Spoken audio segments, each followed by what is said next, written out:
All right, good evening, everyone. And thank you all so much for coming out tonight and for joining us virtually for the 2021 Career Symposium panel on law and government. My name is Trevor Brown. I'm a member of the class of 2015.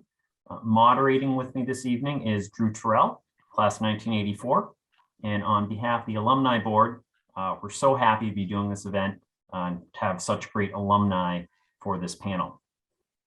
As you can see, we have our panelists here on screen, and we'll hear from them in just a moment. But before we jump into that, though, just a few quick reminders. Tonight is the start of week 2 of the 2021 Career Symposium.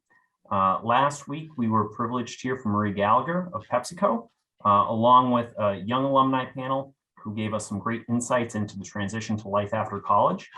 But starting tonight and running through Wednesday, November 17th, there'll be 2 panels running every Tuesday and Wednesday, focusing on different career areas. So everything from finance and accounting, public health, education, everything in between. So we encourage you to check that out. But the reason we're here is for law and government. And so I think without further ado, we'll dive right in and hear from our panelists. So I think the kind of start out question, the softball question for you guys tonight, I'd just like to ask everyone to introduce yourselves, give us your name, class, year, and tell us what you do for work. So Ed, if you could lead us off. Sure. Ed Mitchell, currently in the Tampa Bay area of Florida. Graduated in 1984 with a political science degree. I went to Suffolk University for my master's and did about 25 years in local government, the last 15 being city administrator in West Palm Beach, Florida. Hey, thank you. And Katie? Hi, everyone. I'm Katie Zaytunian. I graduated from St. Mike's in 2014. I went to Boston University for law school, graduated in 2017, and I work now at Morgan Lewis, a law firm with offices all over, but I'm in the Boston office, and I am an associate in the antitrust and competition practice group. And I think both of you kind of touched on this, but specifically in terms of what your career path was like, from St. Mike's to where you're at today. Did you have a set plan when you graduated? This is what I'm going to do with my life. How did you end up where you're at today? I don't know, Ed, if you want to, you touched on that, but you can. Okay. At St. Mike's, I concentrated primarily in government courses, obviously, and political science, but also took constitutional law, business law, international law. That was actually law day because they're all 3 courses in one day. But we had a professor, Dr. Baker, who encouraged me to get an internship senior year. And I worked at the Burlington City Hall when Bernie Sanders was mayor, as a matter of fact, worked in the Community and Economic Development Department and got senior year, first semester, 6 credits. So it counted as 2 courses and kind of got me really interested in government, got to attend a lot of neighborhood planning board meetings and just got a day-to-day feel. I think it was about 4 days a week and about 4 hours a day in local government. And that was kind of the springboard again to help apply to graduate schools and eventually get into Suffolk University. Did 2 years straight from undergraduate to graduate, and then got an internship in West Palm Beach as a management intern in 1986 when I graduated. So that, the St. Mike's, again, I basically concentrated in political science and in government courses. And Ed, was the plan to go to Florida, was that kind of the long-term plan, or did you just kind of fall into that? No, I interviewed, I actually did other internships going through school, and if I could maybe promote one thing in the podcast, it would be the work experience. And again, worked as in going through Suffolk, which was primarily night courses, gave you my days free. I worked for the town of Norwood, Massachusetts, in the town manager's office, worked for the state, which was right next door to Suffolk University. So I got to go to school during the day and take courses at night. And again, gave me a pretty solid resume upon completion of the graduate degree. Had about probably 4 internships, some paid, some unpaid. But again, the internship was in West Palm Beach was a competitive internship, which was kind of known at that time from a national standpoint. and I was picked for the internship. Thought I'd do 1 year in Florida, and 35 years later, I'm still in Florida. So. Hey, Trevor, I just noticed Jamie has arrived, and Jamie, why don't you tell us a little bit about your class year, your major, and what are you doing for a living? Super. Thanks for waiting for me. I'm glad to be here. I graduated in class of 2010. I live right now in Malden, Massachusetts, which is about 10 minutes north of the bridge in Boston. When I was at St. Mike's, I was an English major. That's it. That was my love. I didn't double major. I didn't minor in anything. I was an editor on the Onion River. I was a writing coach, and I loved every minute of it.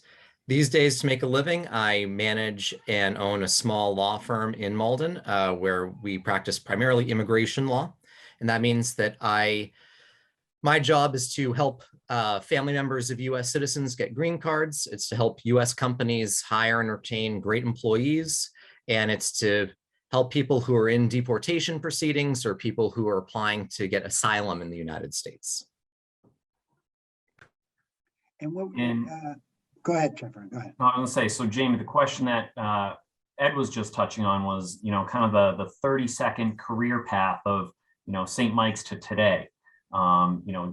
Senior year of St. Mike's, do you have a plan? I'm going to law school right away, or how did you get where you're at today? I got suckered into this by Tracy Griffith, who was the law advisor at the time. And I was really resistant to the idea of going to law school or becoming an attorney. That was against my ethos of being the next great American novelist. But the more I thought about it, turns out, the more attention you pay to things and the more you worry about things, the more likely it is to become your destiny. I finished junior year pretty certain I was going to be going to law school. I had some great internships at St. Mike's. I interned for the Vermont Attorney General's office, which was an amazing opportunity. And I was very glad that they had us. And from there, I knew that I wound up going kindergarten to JD and graduated law school in 2013. Not a good sense of what I was going to be doing or not a good sense of who I wanted to be working for when I graduated. But at the end of the day, it all turned out all right. And Katie, same question for you. Sure. So I realized I neglected to mention I was a political science major as well and a history major, so double major. I would echo Ed's point about the importance of working. Funnily enough, I also interned for Bernie Sanders, but when he was a senator, and that was really meaningful. I think for me, I did know that I wanted to go to law school for as long as I can remember, truthfully. I will say at St. Mike's, I envisioned a career in government, public policy, politics, and that was what initially drew me to law school. I now work in the antitrust sort of regulatory space. It is not government, it is not politics, although I loved my internships learning and exploring in those fields. But I think what you want to do will change, and that is completely normal. But work experience is never wasted. So I did an internship with Senator Sanders, and then during the summers, I did an internship with the Massachusetts Attorney General, and then Ed Markey, who at the time was a congressman. He's now a senator for Massachusetts. And I was just talking to one of the partners I work with before this panel, and we were brainstorming what I would tell you all as the most important thing to do. And I think work generally, just having a work ethic, showing that you're someone who goes to school and also learns the importance of having a job, whether it's paid or unpaid. So if you don't find that perfect law or government internship, don't let that deter you. And lastly, my law advisor was Christine Clary, Mrs. Clary, wife of Professor Clary. I believe they're both retired now, but they are wonderful. And I think that was also Trevor's law advisor. Now, I think- one of the first question, and it's a real easy one, which is for Katie and Ed, which is you worked for Senator Sanders. Did you meet him? Now, Ed is my class, and he was the mayor of Burlington. You couldn't go very far in Burlington without meeting the mayor. So even hoi polloi like yours truly got to meet him. But Ed, did you meet the senator? And then Katie, did you meet the mayor? And Katie, did you meet the senator? Katie, why don't you start? I did meet him. Again, just a real personable guy. And, I think when you work in local government, it's a grassroots effort. You can, I think, see it now, unfortunately, sometimes the ugly side of it. When people get angry and they want to complain, they go to City Hall. If you get angry at Washington, it's tough to get in the plane or the car and drive to Washington, or maybe even drive to your state capital. If you're in, South Florida, it's a 6-hour drive to Tallahassee, so to speak. But local government, you see it in school boards, and you see it, I think, in today, when someone gets mad at something, they end up at City Hall. And I kind of like that part of, I think Burlington was kind of based on such a small community.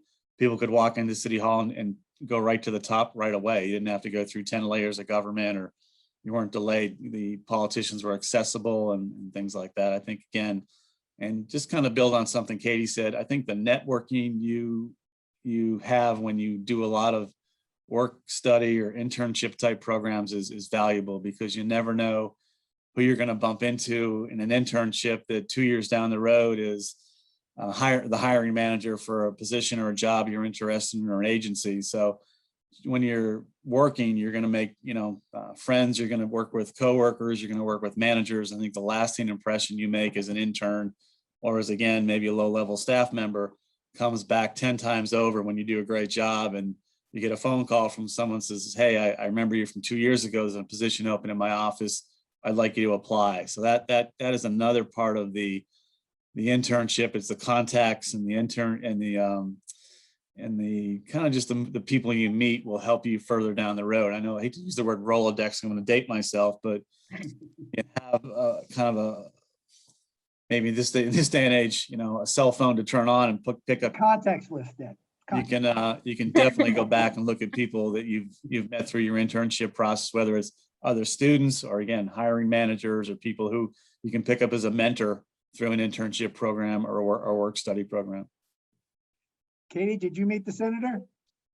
So on our last day, because we sort of had classes of interns, he was there and we had a cake and everything, but then there was some crisis with the maple, I don't know, dairy farmers, maple. He was in another room. I could tell he was advocating, being the real advocate he is, but he never actually made it into the room where we were. So we just sort of ate the cake and celebrated his spirit, which was certainly present at all times in the office, but he was mostly in Washington. Although I do think that we had someone graduate the year before me, maybe 2 years before, Josh Hoxie, and I believe he interned for Senator Sanders and then went on to actually work for him in DC. So get your foot in the door in Vermont, and then if you have DC aspirations, that you can make that happen too. Come on down. The water's fine. Question that we'll start with Jamie. Your connections with St. Mike's, have you utilized those? And you're in a smaller practice. Katie's in a mega firm. I'm in a medium-sized firm. Ed runs the state of Florida. So have you utilized, I've found in my career path that my contacts at St. Michael's, even though it's a small school, even though I live in Virginia, and they're both V states, but they're not interchangeable. But I still use folks that for my St. Michael's contacts, where I've gotten clients out of the contacts. We've referred things to folks. how have you used your St. Michael's experience from the people you know to your benefit? We'll start with you, Jamie.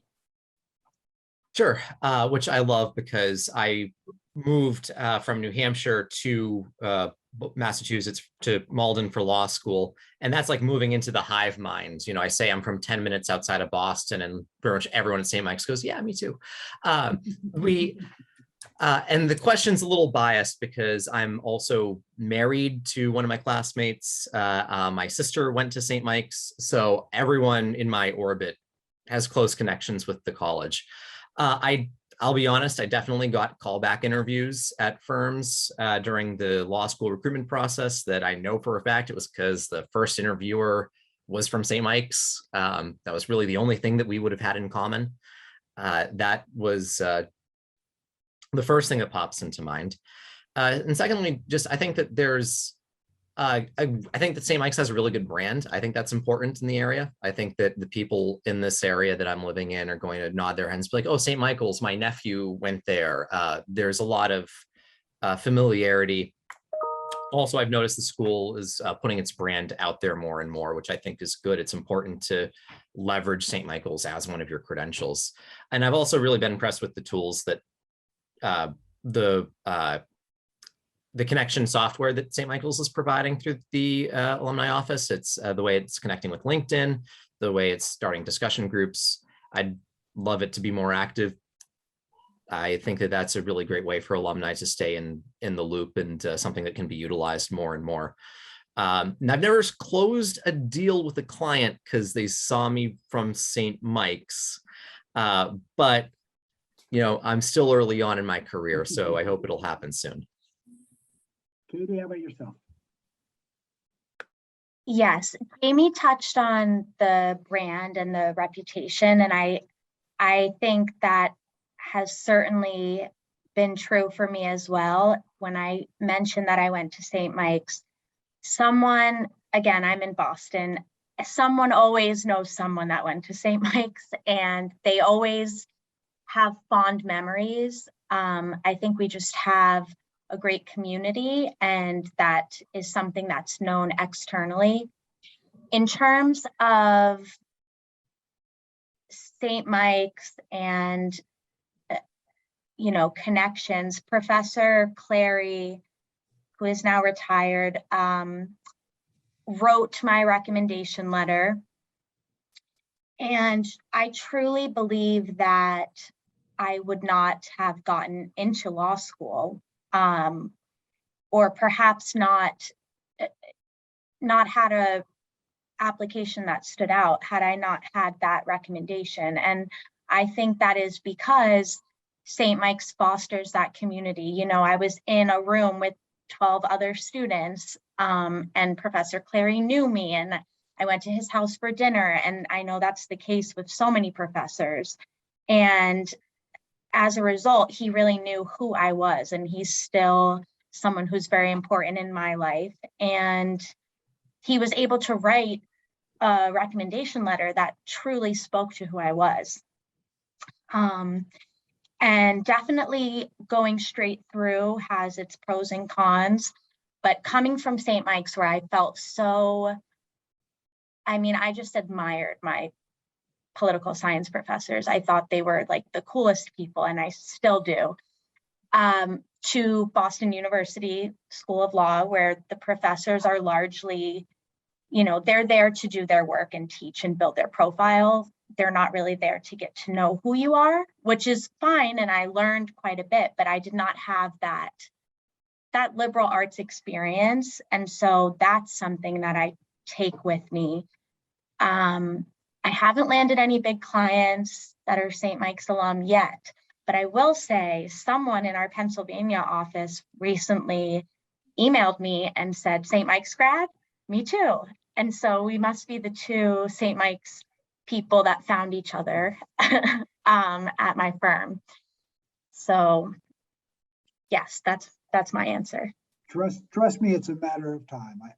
I haven't landed them. Ed, yours is a slight wrinkle because you moved to a different jurisdiction.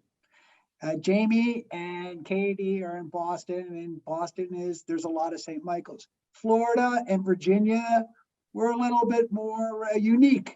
I would say so. But there's folks that are listening and participating that are probably interested in moving to Florida or the District of Columbia or whatever. How did you use your St. Michael's experience to furrow new ground in a different jurisdiction? I would say again, I think St. Mike's started to make some alumni, and now there's probably a big one in Naples every year, but there was always a big one in Fort Lauderdale, which I attended when I lived on the East Coast of Florida.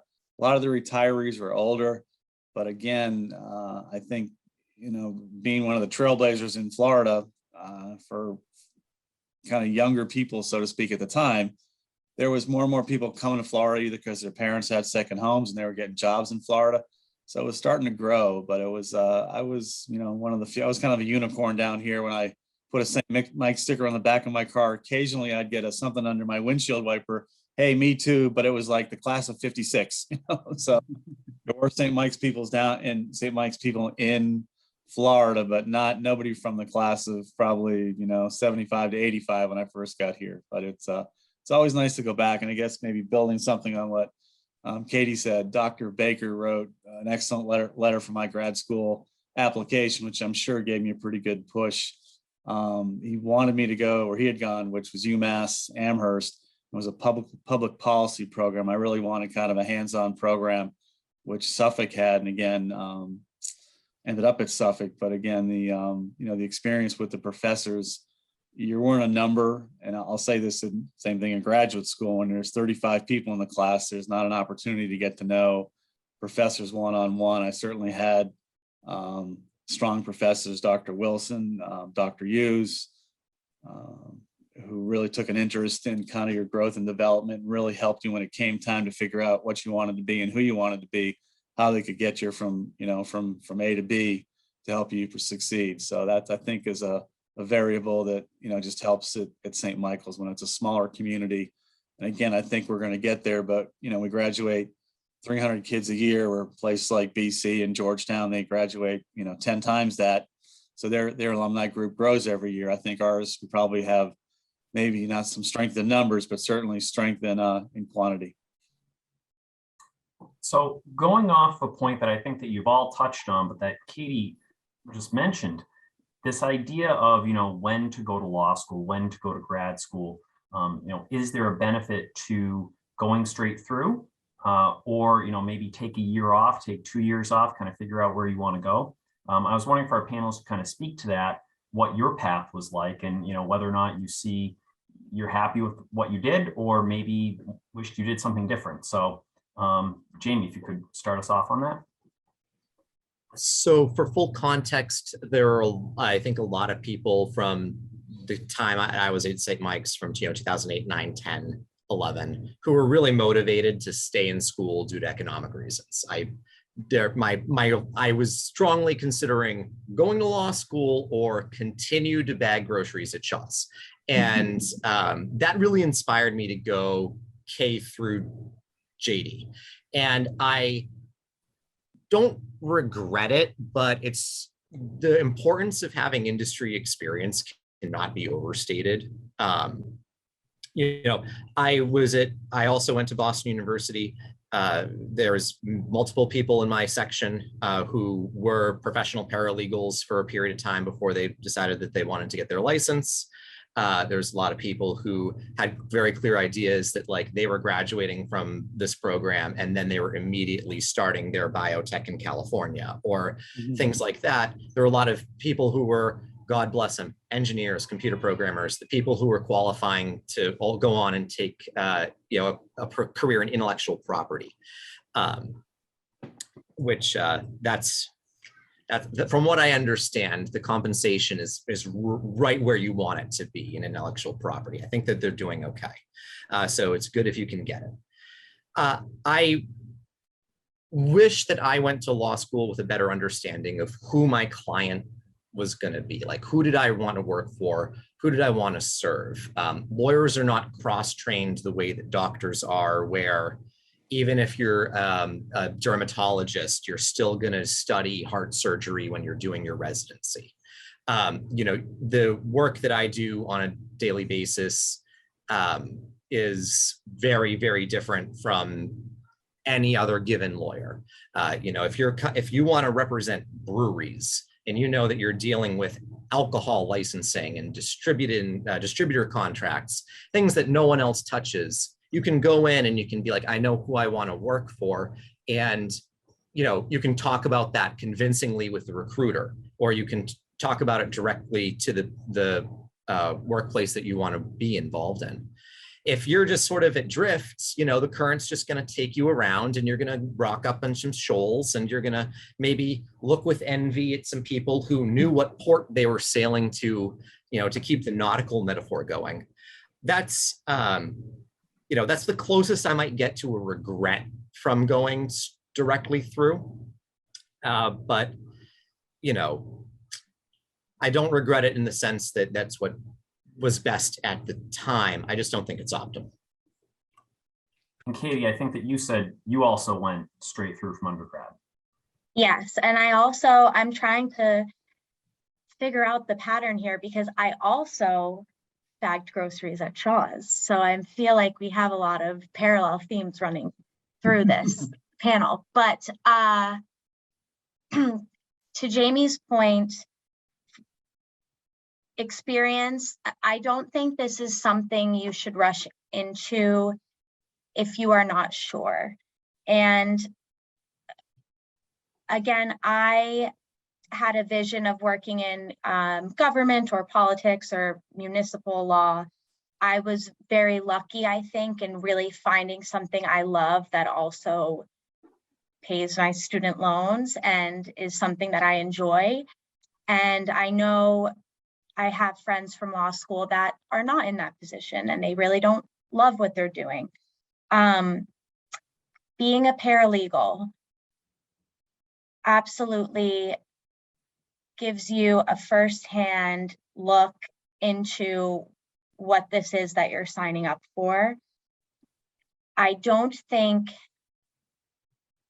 it will ever hurt to have 1 or 2 years of working experience. In fact, looking back, and again, I'm happy I went straight through because I was able to start my career young and I like what I'm doing, things aligned, but I do feel very fortunate because going into it, I don't think I fully realized what I was signing up for.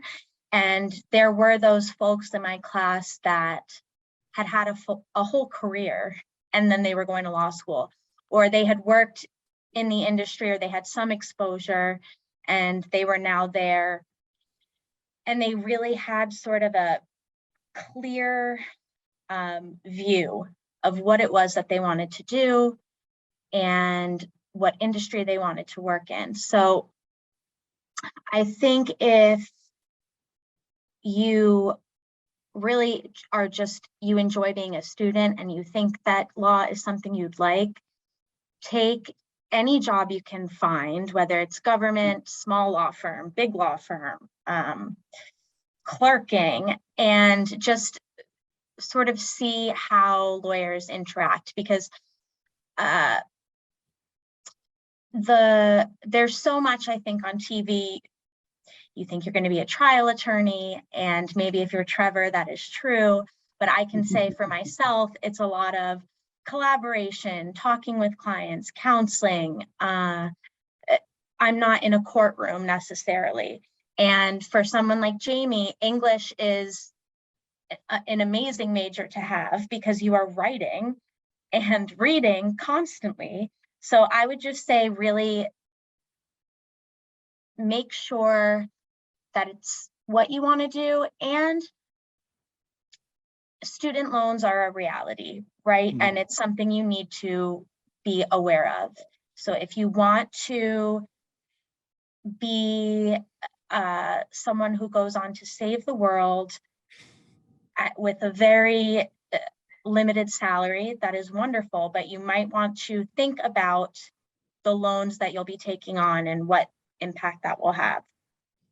I hate to be the Debbie Downer, but It's true. Yeah, we have things to think about. young associates of mine. I had a terrific associate, and she ended up having to go to Hunton and Williams, one of the mega firms, because the student loan situation, and I couldn't match Hunton and Williams' salary. And she ended up working the 8 p.m. to 8 a.m. shift, looking at documents all day. So that's some of the, so I went to state law school. I went to George Mason, and worked out fine. Ed, how about yourself? I'm the anomaly. I worked as a bouncer at Copperfields by Fenway Park graduate school. So, but I You're went bouncing straight those through. people that bag groceries to children. I think I went at Suffolk. It was a nighttime program, so there was police officers that got off duty and took classes. There was people who were in the postal service. There was social service, social workers, all sorts of state and local government employees, people who worked at the State House. It was right next door. So they brought real life issues into the classroom, which was good for class discussions and things like that. Going straight through is tough because I went summers also to finish the degree in 2 years. I would say the second year I was just kind of burning out, trying to write papers and finish up the last 3 or 4 classes. But it was well worth it because I knew from an end game standpoint to have the degree to apply for jobs, I needed the master's in public administration to apply for local government jobs. And I've seen people do it where they start in local government or start in government, and sometimes the organization you're with helps you pay for your advanced degree, whether it's a master's in planning or MPA, but they'll pay maybe $2,000 or $3,000 a year as an employee in local government or state government. So it takes longer, but still, I really was anxious to finish the degree and get started. So I wouldn't say there's many ways to get to home, to get where you want to go. You don't have to go like running the bases, home plate to first base, second base, third base, and home. There's a couple of different variations, but still that's the route I took. And again, I would say the internships helped me meet people and help me, again, get where I am. But still, I think straight through was tough, but it was worth it to get the degree quicker and also start work quicker. So. And just looking through, we have some great questions from the attendees tonight, but one that I think is on everyone's mind, and this might be the $1 million question, but sitting here today, all being established in your career, thinking back to where you were as a junior or a senior at St. Mike's, what do you wish that you knew back then that you know now? I think we've touched on that a little bit tonight, but is there anything in particular? Boy. Well, I can start it off and to help out. One of the things Ed talked about, Dr. Wilson, Katie talked about Dr. Clary. And one of the things I think I did well at St. Mike's, and in retrospect, I'm proud of myself, is I took those courses because Dr. Clary was rough and Dr. Wilson was rough. Dr. Hughes was rough. Yeah, they were, but they, you know what? They pushed me to do better and get good grades. And I had Dr. Kuntz, who unfortunately passed at a very young age, but he was an incredibly great history professor at St. Michael's.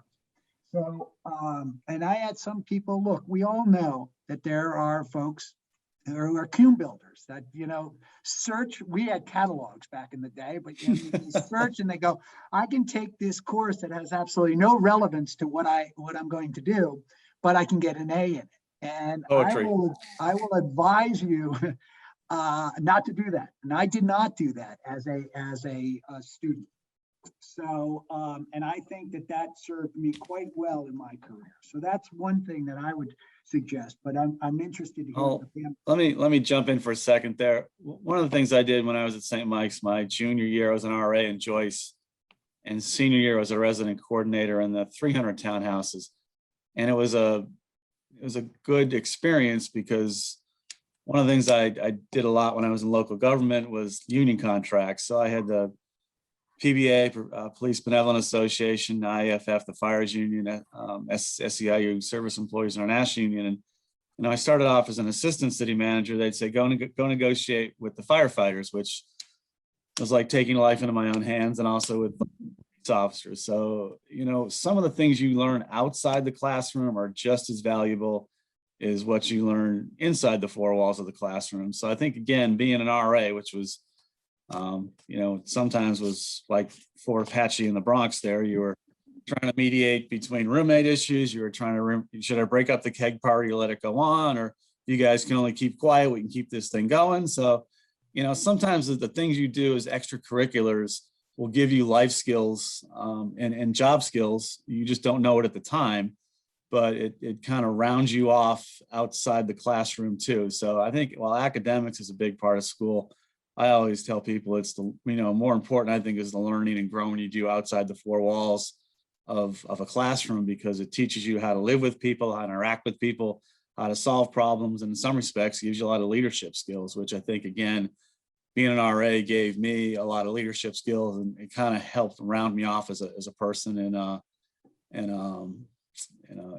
good way, which, I not that it's the be all and end all. There's a lot of activities and groups to get involved in at St. Mike's, but working with the residence life staff, Lou DeMasi was there. Mike Samara was another person I looked at as a role model, along with Lou, who, were institutions and icons at St. Michael's. So again, just sometimes things outside the four walls that people do they'll take those skill sets and those gifts with them kind of the rest of their lives into their personal and professional careers. Katie, Jamie, and Trevor, he always let us go on with the guests. I said, Drew, just be quiet. Katie, how about yourself? Yes, this is a tough question.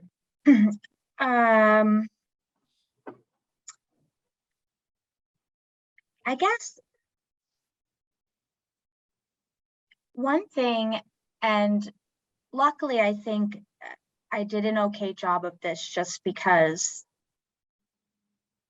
thanks to my parents for raising me to be a fairly decent human being, but even in college and your community, everyone you interact with, I guess you're building your reputation, and certainly with the law and the legal community, you're only as good as your word. And so I think I knew that, and luckily I didn't do anything too crazy in college, but I would just remember, obviously you're having fun. This is, the best time of your life. I have a little sister that's in college, so I try to tell her this too.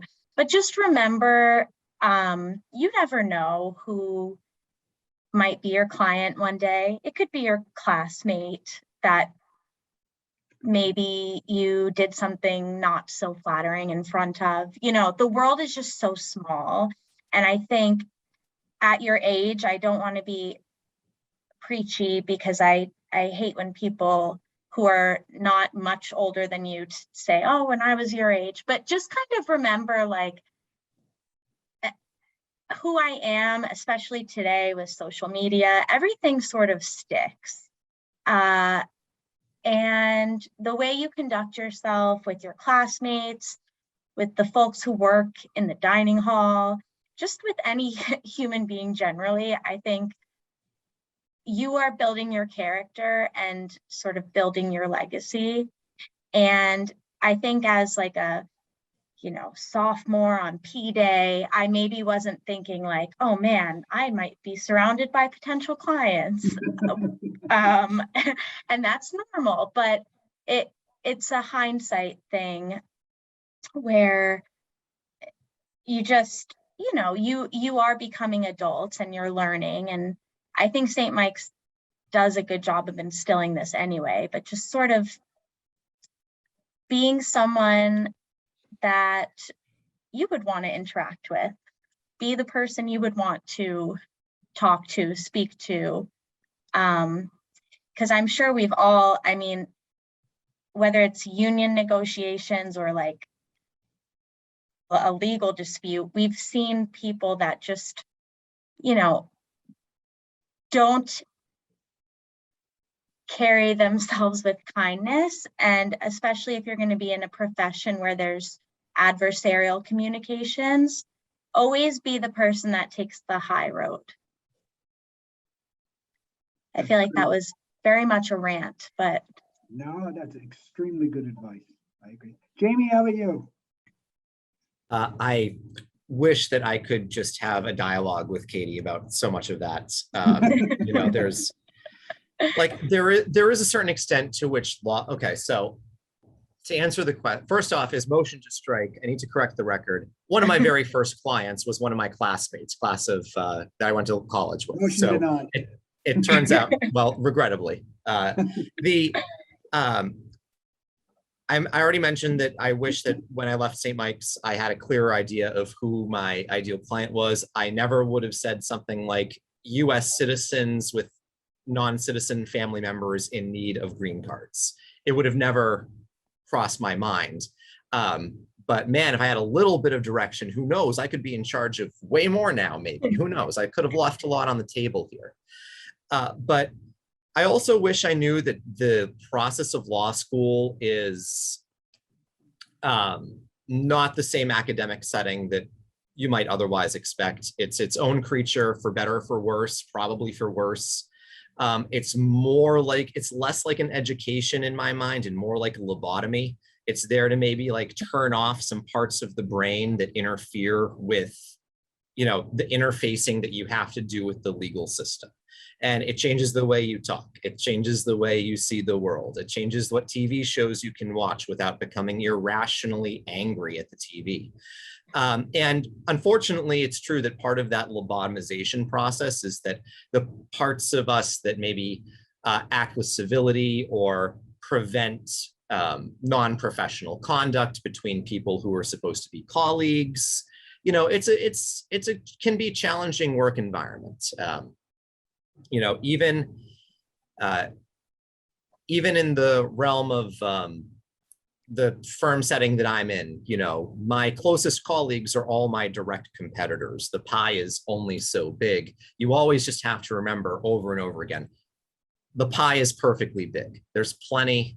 This is true. This is true as like a universal life precept. The pie is always big enough. You can always find more pie later when you need it. And the other thing to remember, as with anything, is with all lawyers is, you know, there's also always going to be more than one pizza place in town, but there's always going to be one pizza place that's the best, right? And you might not agree on who it is, and that's okay. So you have to keep that mindset as well. But, you know, long story short, previous academic success in the liberal arts does not always translate to success academically in law school. And the importance of academic success in law school is like anything else. It's only what you make of it, and it's only for what circumstances dictate. You know, I did not do a prestigious federal clerkship. There's a lot of things in law that I haven't done. And yet, you know, I'm very happy with what I do. I'm very happy with my quality of life. I'm very happy with my work-life balance. And I am making all the money that I need. So at the end of the day, just bear in mind that what you're signing up for is not your dream of being a lawyer. You're signing up for the reality of being a lawyer. And that underscores, again, get the internship, get some work experience, see what it's about. It might be awful. Me personally, it turns out that the day of trial is the worst. No, the night before trial is like the worst day of your life. And that's true every single time. Every time I go into court, even if it's for a trivial status conference, I'm like, oh boy, here we go again. I'm up an hour early because I can't sleep. What if I go to the wrong courthouse? You know, like I'm never going to get over those jitters. And I've been doing this for 8 years. So get that experience to see what it's really about before you make the plunge. That's what I'd recommend if I was a junior or senior. If you get over the jitters, you're not doing your job.